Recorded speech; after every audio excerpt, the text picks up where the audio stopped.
Самае цікавае пачынаецца потым, сціхне адчування болю. І нешта жаночае, сціскаючае, незадаволенае, абцяжаранае табою, нарачэ цябе ідыётам, цяжкім, разлегшымся тут пасярэдзіне поля бою і павалачэ праз усю гэту вайну, лаючыся на сабе, за сабою. Калі ты плануеш памерці, а не ваяваць, я табе вось што скажу, дарагі мой. Няма чаго тут ляжаць, абцякаць крывёю і прыкідвацца чырвонай глінай.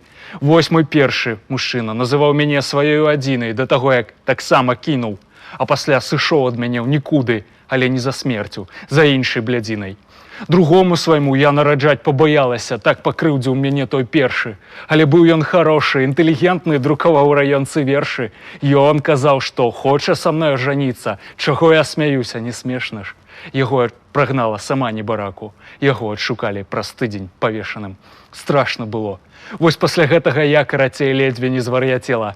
Трэцім да мяне стаў прыходзіць той лётчык, з ім я і заляцела. Ага, ну нічога, бывае, мне і самой нарадзіць карцела. І мы сталі ўдваіх назіраць, як дзіця напаўняе маё цела. Але дзіця нарадзілася мёртвае. Гэта мяне бадай зламала. Лётчык казаў, маўляў, знясеш залатое яйка. Лётчыка я прагнала. Перасумавала, перапакутвала, выплакала. Мне падалося мала. Пераспала з адным, яшчэ з двума. З кім я пасля толькі не спала. Я спала з вамі за кветкі, цукеркі, сукенкі, спадніцы. Забіты цвік, паходы ў кіно, падвешаную паліцыю. Я карыстала вас, каб расслабіцца, пабавіць час, забыцца. Вам патрэбна так мала. Цяпер мне 30.